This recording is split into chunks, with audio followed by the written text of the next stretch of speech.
Hello there, Lynx here. Welcome to Pale Cachexia. That's it. That's for the intro. Let's get to it. A soft clatter followed by an even softer gasp stirred Esther from the edge of the sleep. As her eyes slowly stirred open, she saw a blurry figure standing beside the bed, fiddling with something on the nightstand. After blinking a few times, she was able to make out Seina's face. A pair of bright eyes flicking towards her sheepishly, matched by an embarrassed smile. Ah! I woke you up after all. And after I tried so hard to be quiet. Oh, well, it can't be helped, I suppose. It's fine. I should get up anyway. But as she struggled to lift herself upright, Esther found she could barely move without immense, overwhelming effort. Oddly enough, it seemed different from her typical mornings of lethargy. Instead, she had the same feeling she'd had after her first day of work with Seina. A deep exhaustion from straining herself so much in ways she wasn't used to.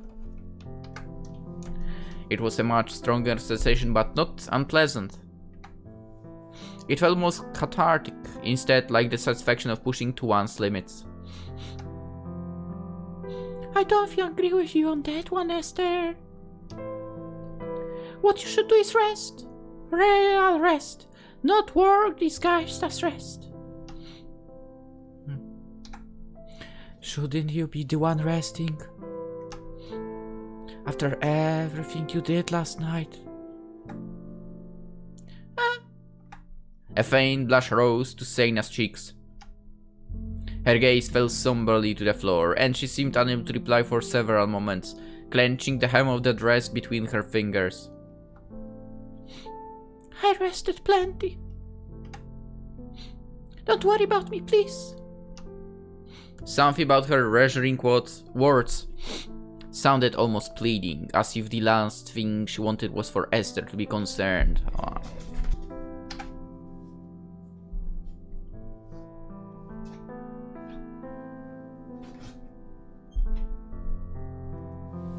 Sitting down the bedspread, Seina sighed quietly. The tension had broken between them, but it was impossible to ignore the difficult, unspoken questions that were left behind. I'm sorry, Esther, for everything. What I said last night about not leaving me. I know you need to go home. If Papa was here, he'd probably be really happy about that idea too. I had a little brain freeze there, sorry. And I know I can go with you because this is my world. Maybe one day I could travel somewhere else, but I can't, not just yet. The manor, the grounds, the forest. Taking care of this place is the only way I have left to keep Papa's memory alive. If I abandoned it now, I'd never be able to forgive myself. I'd feel haunted forever. But I'm selfish. I don't want to go because I'll miss you. I'll miss you so much, Esther. I can't even tell how I felt when I thought you'd left me. She put a small, self-depreciating smile as she spoke, each word sounding as heavy as lead. Seina's confession brought her more sadness than it did joy. The one-sided pain of separation was something she could deal with, but knowing that, Seina would miss her just as much.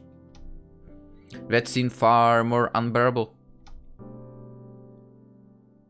Turning her head slowly away from Seina, she gazed out through the window, into the radiant sunlight that glimmered more brightly with each passing moment. This place. It feels like another home to me. Even if it's only been a few weeks, I would never forget the time I spent here. It's so silly, and I don't really understand why, but working together, playing together, reading together, I think those moments were the happiest ones I've ever had.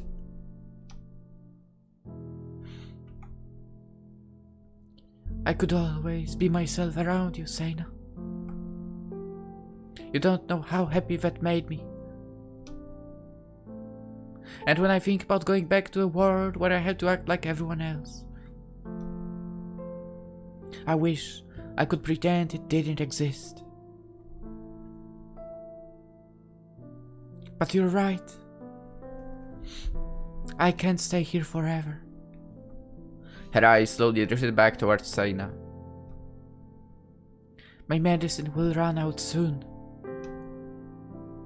If there is no real cure for the Pale, then I have to return to the city, to my family. I promised them. As Seina studied her in silence, her posture dropped slightly, like a wilting flower deprived of water or light. The somber, lonely wave in her expression drew Esther's mind back to that night by the pond, when Seina had spoken of her father's decline. Esther, I mean, when you leave. She lowered her head slightly, biting her lip. Would you ever come back?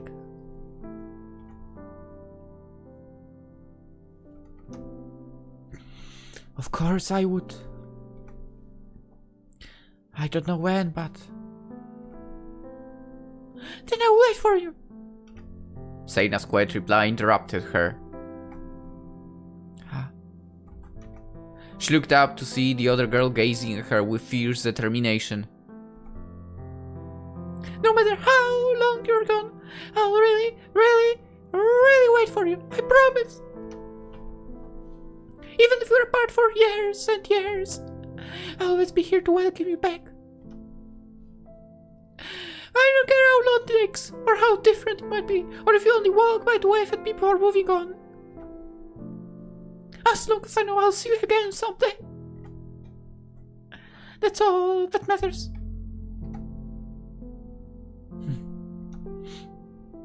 She didn't understand why, but beyond any shadow of a doubt, she knew they would meet again. It's a promise then. I'll come back. If you don't, I'll be really cross with you. Really.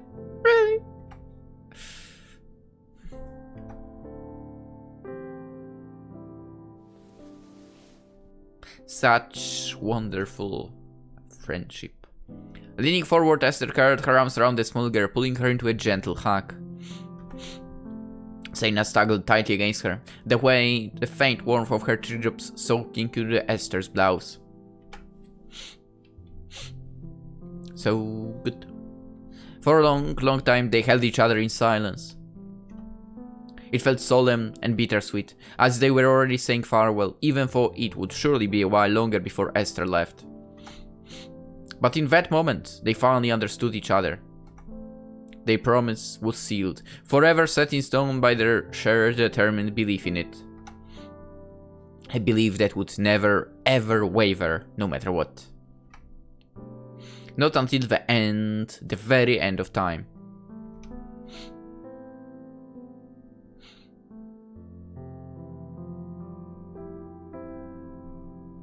Finally, they pulled away slightly, sitting before one another, clasping each other's hands. Something seemed different about Seina. There was a deep resolve in her eyes, hidden behind the gentle way she gazed at Esther.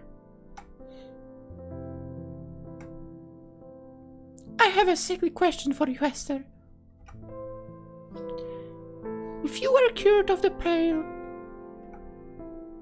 what's the first thing you think you'd do?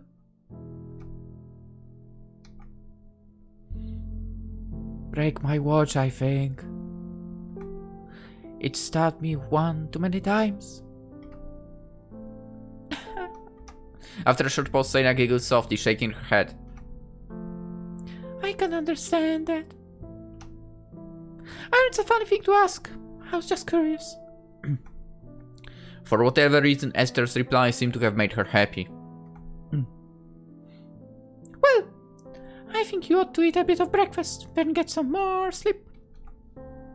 I left your favorites on the nightstand. That is probably gotten cold by now, for I think I'll survive. I hope so. You deserve better than to perish from cold, dearly. If you need me, I'll be out in the garden or downstairs, but I'll see you later, alright? She nodded. No matter how little time they had left together, it still brought her such relief to have things back to normal.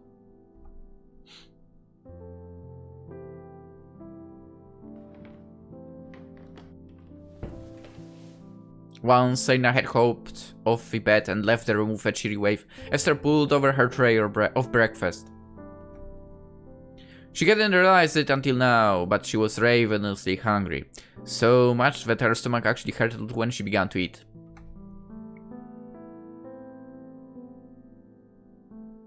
Afterwards, a sense of drowsy contentment settled over her, drawing her towards the tempting arms of sleep. She yearned to go outside and work with Seina, not wanting to waste her remaining time in the forest. But her body still felt too weak. Without more rest, she likely wouldn't even be able to get downstairs. Probably. Reluctantly, she curled back beneath the bedsheets, turning away from the bright sunlight. Just a short rest, that was all she needed. Afterwards, she'd go back to the study and try to search through the remaining papers. Perhaps there was still something left.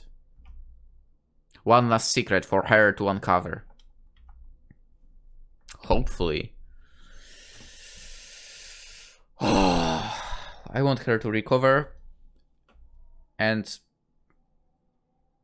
I don't know, spend the rest of the time with Seina eventually, right? That would definitely be nice. So dark. When her eyelids slowly struggled open, it felt like her whole head was in a fog. She could glimpse a trace of moonlight from the window. Had she slept through the whole day? Her body must have been even weaker than she thought it was. Slowly, Esther attempted to pull herself up to her feet. Her legs were still a little unsteady, but she felt far better than she had before. Seina was probably waiting for her downstairs. Perhaps Esther could still make it in time to help her friend with dinner.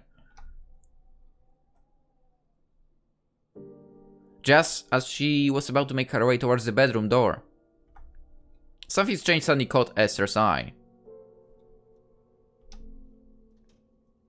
A pile of papers resting on the nightstand. They hadn't been there before. At first she thought it might have been something Seina wrote, but when she looked more closely at the scribbled handwriting, these pages, they were the missing part of Azayah's treatise on the Arafel. When had Seina found them? Her confusion and shock were soon consumed by desperate curiosity. After hastily lighting a candle, she leaned over the nightstand and began to read. Okay, what's there? Ah, no! Freak. A new willing host. What? The environment must also be suitable. In this case, an area that attracts a large number of Arafel due to the concentrated essences of either the living or the dead. Oh shit. There's a lot of dead bodies in the cemetery, right? If the current sufferer and another unafflicted human are brought together in such a place, and the new host accept the entirety of the sufferer's burden onto themselves, the Pale will lift, and all of the Arafel will be drawn to the emotional energy within the new host's body. Huh? The effects of the transfer are impossible to fully predict, but in the majority of cases, the host will no longer be able to function. There is only one other cure that I can ascertain for this mysterious, relentless ailment. I will refer to it as the ascension of the afflicted. The progress of their body into something that can live in harmony with the Arafel. This has occurred with breathtaking rarity, yet for those who did ascend, they were destined to become unforgettable and beloved figures in all ages to come. To the best of my knowledge, there is no singular way for ascension to occur. In fact, the ways are infinite, and that is precisely why this method is nigh unachievable, for we cannot possibly say what defines it. For some, it was a sudden flash of clarity beyond the fabric of our universe. For others, it struck them after endless meditation, study, and pilgrimages of both mind and body. And for a select few, it came from only long, fathomless, inescapable solitude. We humans have not yet evolved to the stage of consciously achieving such a cure, and for now, it remains beyond our realm of comprehension. Indeed, perhaps the Arafel were never meant to be understood by us. If that is the case, then no amount of scientific research will ever obtain a true cure for the Pale. However, I believe a singularity lies at the end of their arcane, primordial path. All who have learned to walk hand in hand with these spirits speak of a final destination, a last door, an end that leads into the new beginning. A place the Alpha will lead us all, but in our weakness we mistake their guidance for twisted malice. What? What lies at the end of the path, the language of speech, art, and mathematics will never reveal. For ultimately it spans beyond what thoughts and knowledge our limited minds may yet contain. All we can surmise is that there, and only there, at the threshold of this mortal world and all the unseen dimensions beyond it, the Pale Cachexia becomes a gateway of transformation for the very soul itself. Huh? So, do we have to go to the mausoleum? Is that basically that? Transferring the Pale. Or ascending. Both seemed virtually impossible, albeit for different reasons. Was that really all he had written? The only possible cures? If so, then... To her surprise, there was another piece of paper attached to Isaiah's writings. The ink still looked fresh. What? A note from Seina. Ugh. An ominous pressure welled in her chest. Esther tried to force it back, but as she held up Seina's note to the candlelight, her hands began to shake slightly. What's written there?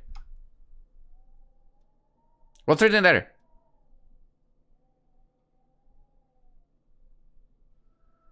Dear Esther, I hope you can forgive me. A few days ago, I found these papers and I've been hiding them in my wardrobe ever since. I was afraid you'd leave as soon as you found them, but even more than that, I felt so guilty. Guilty for being too afraid to help you. Guilty for knowing what Papa would think too. Until last night. I never realized how important you were to me until you left. When I found you lying in the forest, and I thought you were dead. You looked like a corpse, even though you were still breathing. I don't want to see you like that ever again. I think I'd go insane if I did. So I've made up my mind. I promise I'll help you no matter what. Yo, stop. I think I know what she's going to do. And if Papa's right, if the Arafel truly are real, then I can help you after all. You deserve happiness, Esther. You have people back in the city waiting for you, and once you're cured, you'll be able to live a normal life again. She's trying to do that, right? Like, moving the Pale from one to the other. Damn it, don't do it. And I'm not afraid anymore. If there's a chance I could cure you forever, I'll do anything at all. When you're ready, Come, meet me in the place we promised to go together. I don't know what will happen, or if it will even work, but I want to try. Please don't be too angry with me. I only want to make you happy.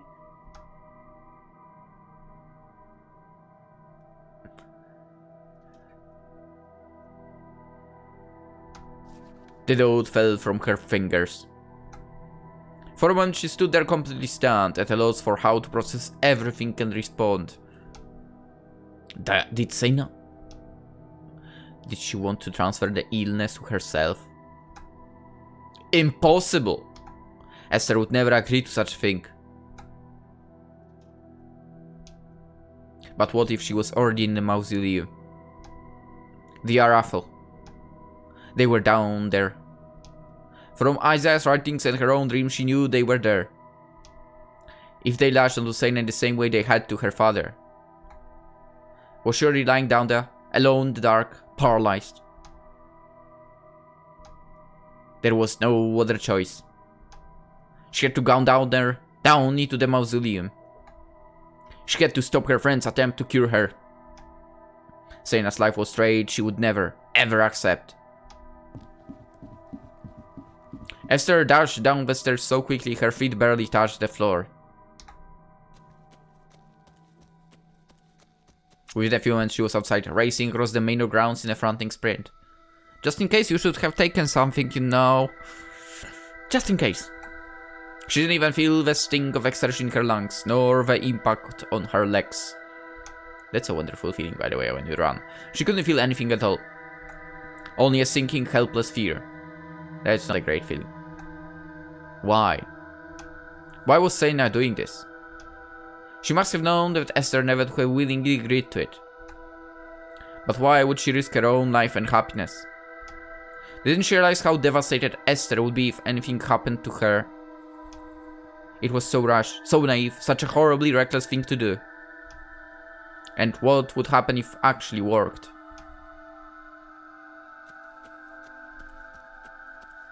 A few minutes later, she dashed into the graveyard, pushing through the underbrush in the desperate panic. There, facing her from across the cemetery. The mausoleum door stood open, waiting. Oh no. But instead of calling out to her with the same golden glow from her dream, she felt a primal sense of revulsion and fear, as if every bone in her body was begging for her to turn away.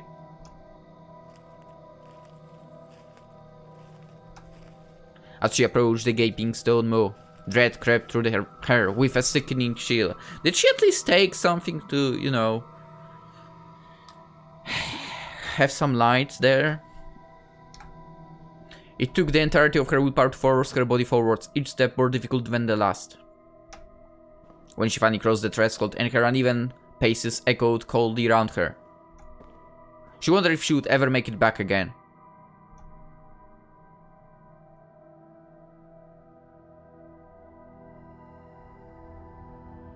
Creepy. At the bottom of these long, winding stairs, the crypt opened up before her. It looked identical to the one Esther had seen in her dream, only colder and more oppressive, lacking any of the strangeness of comfort she'd felt.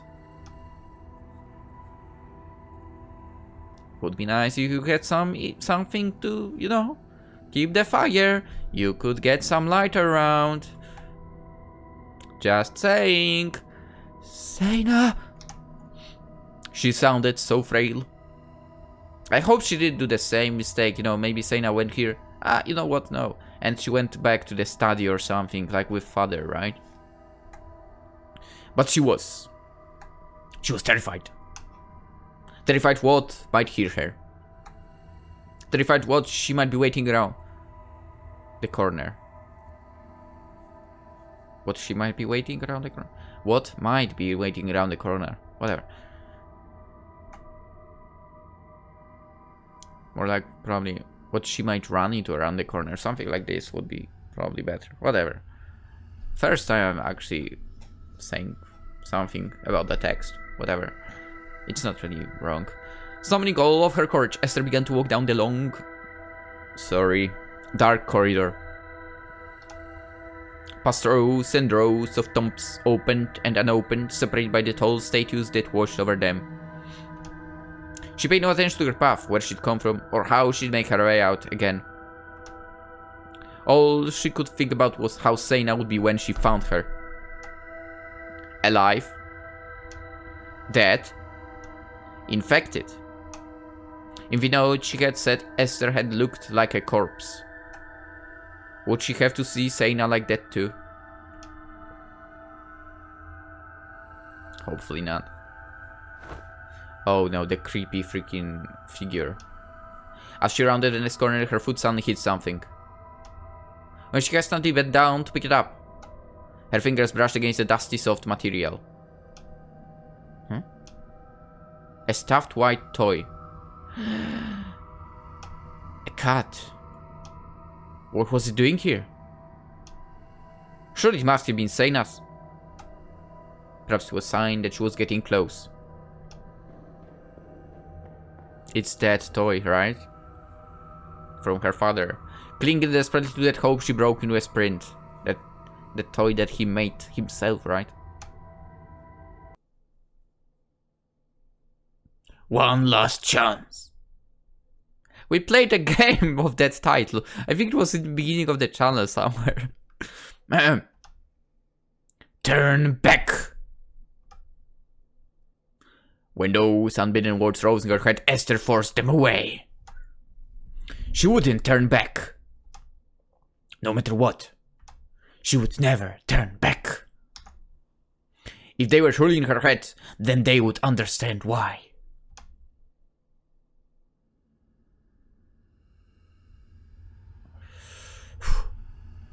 I actually feel kinda creeped out.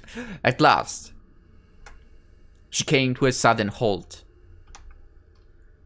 Seriously, this game makes the atmosphere so good. And, you know, the sounds and so on, so good. These curled up on the ground beside the casket. She fell to her knees.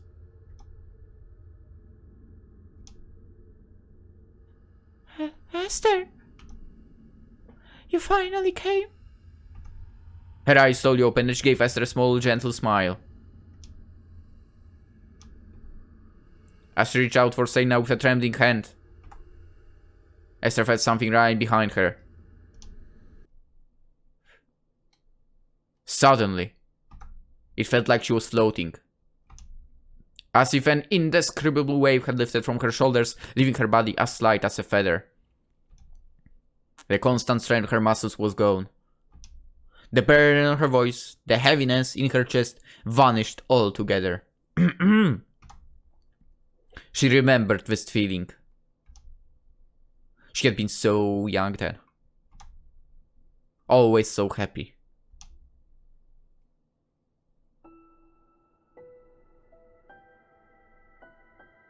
No, no.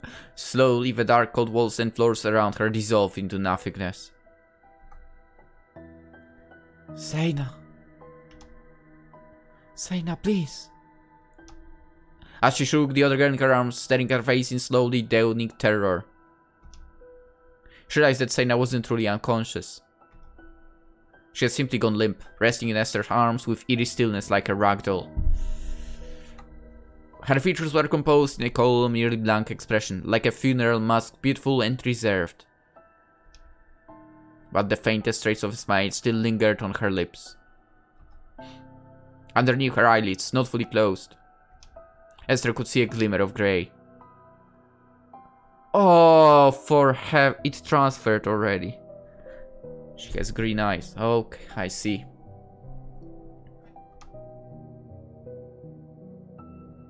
No. No, this wasn't supposed to happen.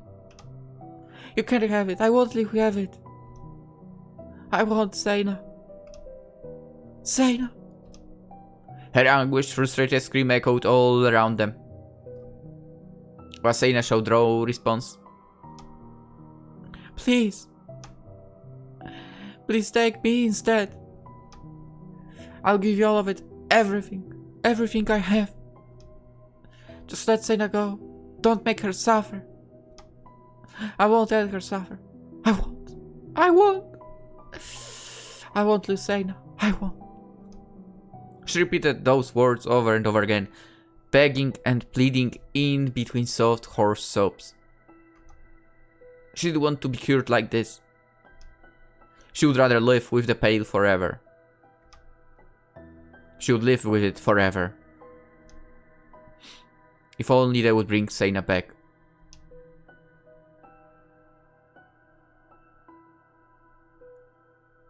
And then an enormous darkness crashed down over her. Powerful, suffocating, pushing her down, down, down, far past the depths of consciousness. She could feel herself sinking, detaching from her body, from her very soul. Becoming nothing more than a thought, a tiny fragment of existence. Floating away from the world, from any sense of herself. At first it terrified her. Was she dying or already dead? Would she be trapped forever in this sense of nothingness? But slowly her fears began to wane. In a moment or perhaps an eternity, she realized she wasn't being destroyed at all. She was being separated. Taken apart like a broken watch, hoping to be put together again someday. Dissolved into her essential parts, the indivisible atoms of consciousness, so that she could be remade. Perhaps it was the Arafel who were unraveling her, deconstructing her as a reward for her complete surrender.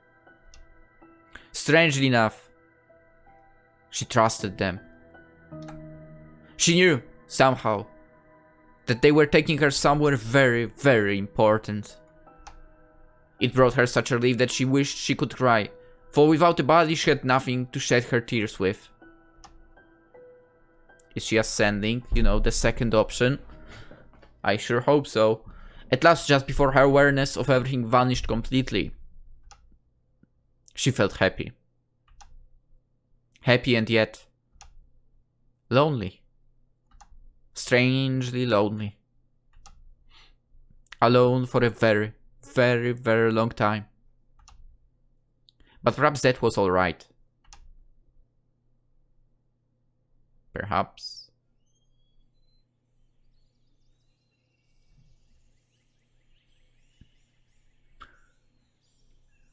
There was so much to do today. Planting, weeding, cleaning, researching, cooking. The list of chores always seemed to grow more daunting around this time of the year. It made sense. After all, spring was the season where everything had to be seen in motion for the upcoming months. But despite the daunting prospect of such preparations, something about the cool, light breeze felt so reinvigorating. It seemed to promise a fresh start, a chance for something new and exciting right around the next corner. Leaving all the ills and mistakes of the past behind, taking knowledge from old failures to create something new, something that would flourish in the fertile soil left behind. Okay, I kinda don't want to interrupt the dialogue right now and so on, actually monologue probably, but I wonder if in the last moment Seina's father managed to, go with this second option. And basically, I mean, it seemed like the soul left the body or something like that. Maybe it happened for him. I'm not sure anymore. We'll see, I guess. No matter how jaded and cynical one grew, it was impossible not to look on with just a little hope, clinging to the tiniest chance that this time things would be different. And something beautiful would finally bear fruit.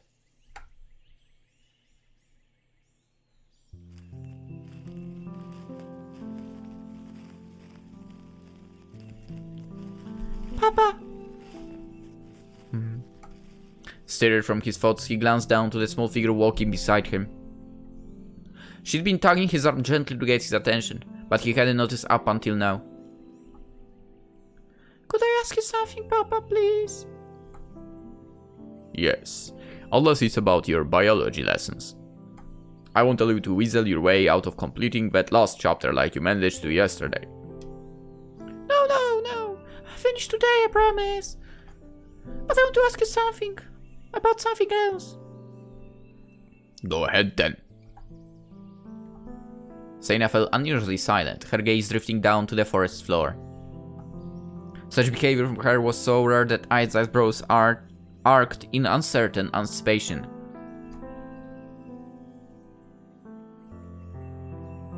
Papa, will I ever have a friend someday? A friend? She nodded shyly, hesitating for a few moments before continuing. I love you, Papa. You know, I really, really do, but... I wish I had a friend. Someone else like me. Oh, the storybook people have such lovely friends. They go on adventures and have long talks and cheer each other up when they are sad. It makes me so lonely when I read about them. Oh, maybe that situation made him leave the key somewhere.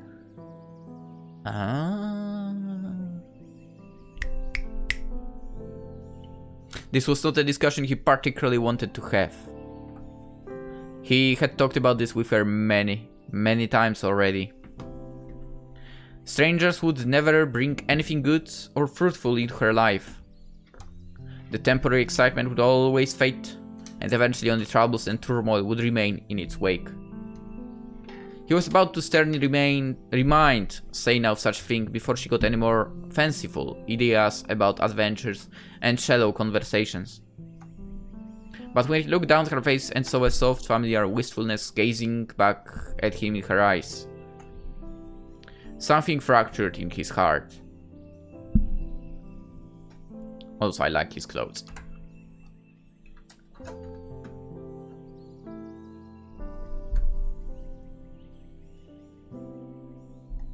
Finally, with a long sigh of defeat, he halted mid-stride and turned to face her.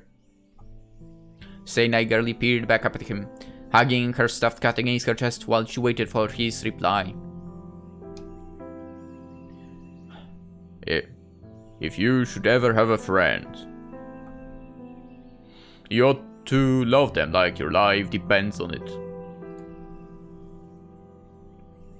Friendship is not something to be taken lightly. You cannot befriend anyone just because they treat you nicely, or perform a few paltry favors for you here and there. How many of his own friendships had been built on such things? Most of them, surely. That was why they had all eventually frayed and fallen apart. Except for Jeremiah. Sometimes that man could listen to so quietly and patiently, as I wonder if he wasn't just a figment of his imagination. Friendship, love, means trusting someone fully, treasuring them, trying to understand them. Caring for their happiness like you care for them, if not more so. You must believe in them, believe the best of them, always, and they must offer you the same support, as far as you both can carry each other. It is a hard, heavy responsibility to bear on one's shoulders, Seina. If two people do not share it equally, one will be crushed beneath its weight. She somberly nodded. It seemed like she was intently absorbing his every word, committing it deeply in her memory. With a true friend, you share each other's sorrow and delight, and when one of you falls, the other is there to help them back to their feet. Is it a prelude to a, happy situation later on? Please. No sacrifice is too great. A friend's pain, a friend's life becomes an extension of one's own. I can think of one person that would be true for, in my case, I guess. From my side, at least. And only when the depth of that selfless loyalty is returned, when it is truly mutual to the bottom of the soul.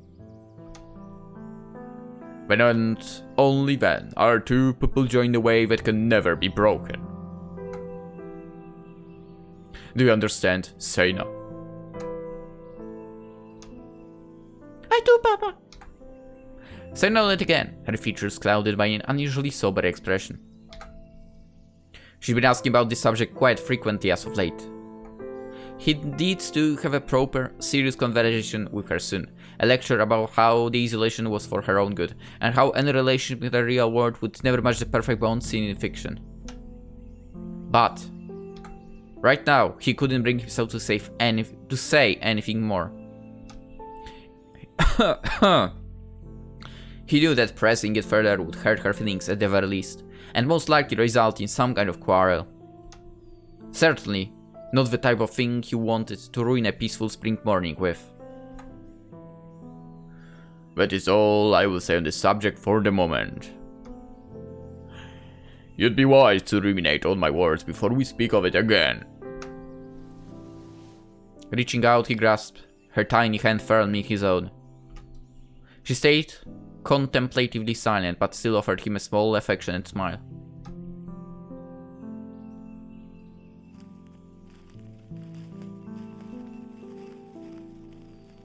Together, they set out once more, their footsteps slightly crunching in the grass. For some reason, a strange sadness now waved down Isaiah's heart. Despite himself, he couldn't help but envision Seina running through a vibrant patch of flowers, followed by another girl, one calm and patient enough to balance out his daughter's endless energy. Perhaps they would laugh and talk and cry and share their deepest thoughts with one another. An honest, gentle bond that could never be strained by judgment or betrayal or selfish misdeeds. But something so pure and loving, something that might remain untainted by all the sorrows and cares of the declining world it resided in. Surely, it could never, ever truly exist. You never know, mate. I sure hope it does. The fizzy cloud of her daydream slowly disappeared. She got lost in her memories again. It happened quite often these days, although she didn't mind. There were so many good memories stored away like beautiful books in the library. It would be a shame not to pull them out and admire them now and then. After all, it would be so very lonely without them. Drawing back from the window, she slowly turned towards the old canopy bed. Lying there so perfectly serene and peaceful, the ever-sleeping figure of her beautiful friend. Her chest slowly rose and fell with the same unchanging breaths and constant rhythm. But she never once had... But she never once had she opened her eyes? What? But she never once opened her eyes. Something like this, probably. Whatever. Had opened her eyes.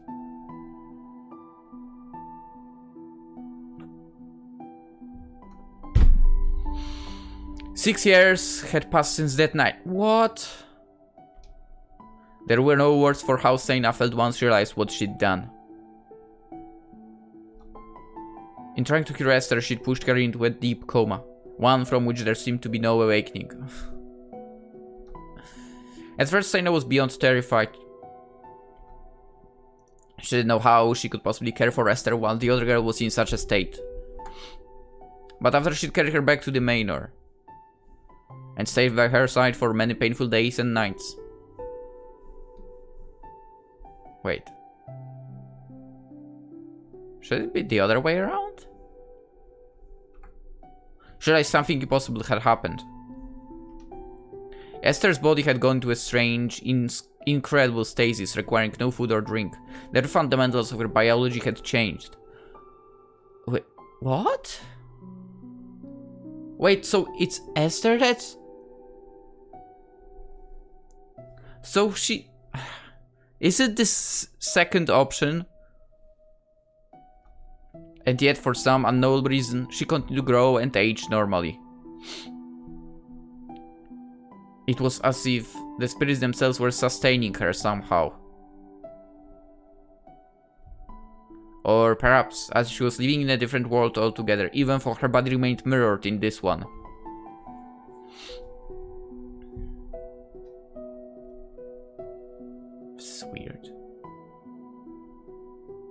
Wait, so in the end, like, the thing went back to Esther, or she basically ascended instead, and Seina doesn't have Pale, which she technically inherited while going to the...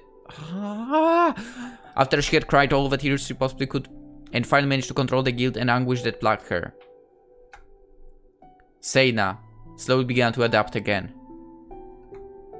She decided she would go on living and caring for Esther, waiting for her eventual awakening. The other girl's deep slumber was a constant reminder of her mistake, even though she didn't think Esther would have ever blamed her. Seina dreamed she would wake up with that wry, playful smile of hers, and disarm every apology with a calm shake of her head. After such a long sleep thaw. Hopefully she would still remember all the time they'd spent together and wouldn't look upon Seina as a stranger once more. But the more she studied her friend's peaceful face, the more Seina began to wonder something. She didn't really know if Esther was fully asleep, perhaps part of her was still conscious. If that was the case, then it would be terribly lonely and quiet in the darkness. Most likely she was far away in a dream, or in another place entirely, but just in case, Seina decided to always keep her company.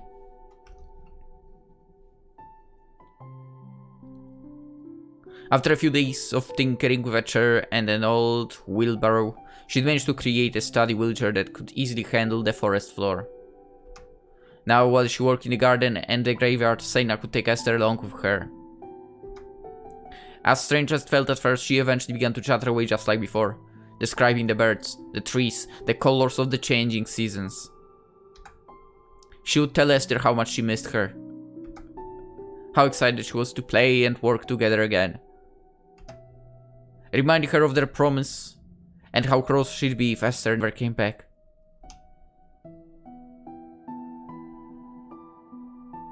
Sometimes part of her wondered if she was just going mad, and if her efforts were utterly for naught.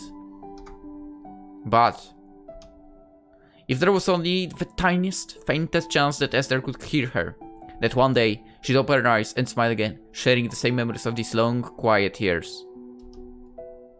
Then she would keep tending her friend until the very end of their days.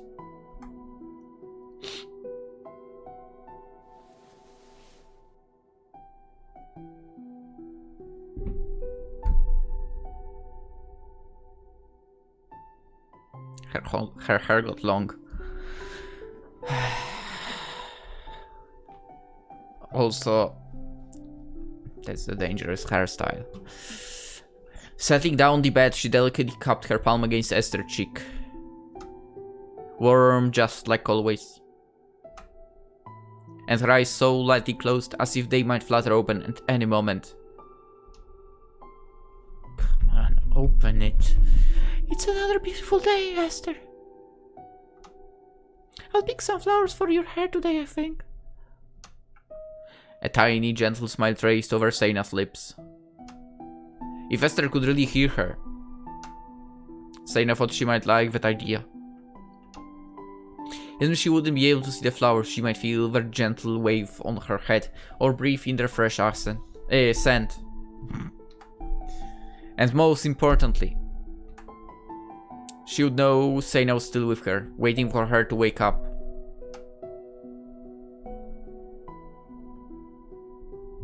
If you were cured of the Pale, what's the first thing you think you'd do?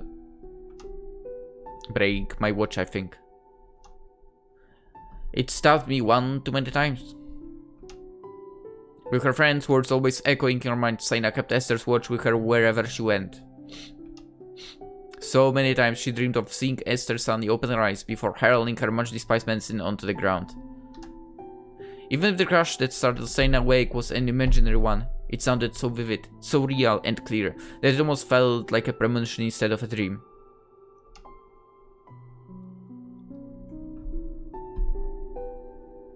Let's go then, shall we? The sun's getting bright and warm again, so I'll make sure to keep you in the shade. Maybe we'll stop by the stream too. I'll remember not to lose my ribbon this time.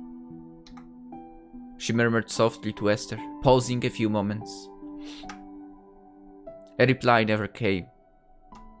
But will this hearten her, or make her doubt what she knew to be true? She would keep her promise.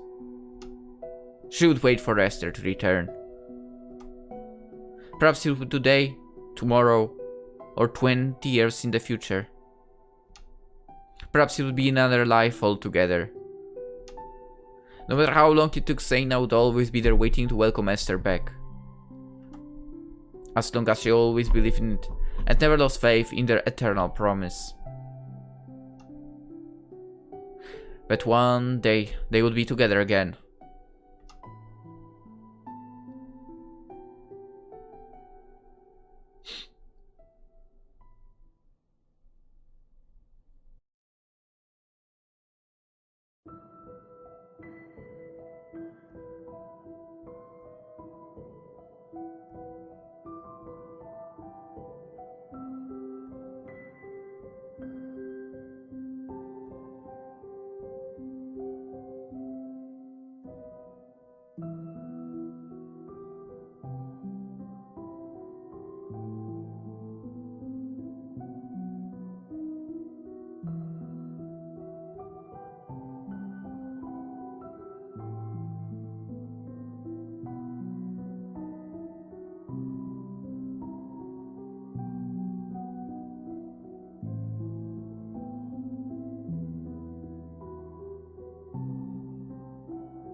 And there we have it. The very end. Not gonna lie. This is the first game in a long while that I felt like Lynx, just don't tear down. Don't. Hold it. Don't allow yourself to. Good job on that. Such a great game. Such a great characters. Such a great atmosphere building. Freaking ridiculous. Thank you for asking me to play this. Like, quite literally, I'm so grateful for that. It's crazy. I enjoyed this way too much. I just wish bit day, week, month, year, or set 20 years, as Seina mentioned. I wish, like, Esther would come back. I mean, you know, damn, Seina is living. You know, Esther was living a super painful life already because of the Pale, right? And basically, you forget the medicine, you are basically gone, right? But at the same time, Seina's life was also such a, well, I guess I would say tragic one. I mean, first she lost her father due to that freaking illness, right? For we don't know what happened to the body exactly. Like, if he really was, as in that nightmare, you know, kind of eaten by the animals or so on. Or maybe something else happened. Maybe he ascended himself eventually. We know that Esther, I would assume, basically got to that second option, right? or maybe not really the second option, because it was also mentioned how, you know, if the Araphels overwhelm you, you basically, you know, go into that state that you went into, I think. But then again, maybe it's also how you get to that second option to cure yourself out of Pale, right? Technically, we don't know if she... Yeah, I mean, we know she was, for a second, cured of Pale, while Seina, like, took it over, right? But later...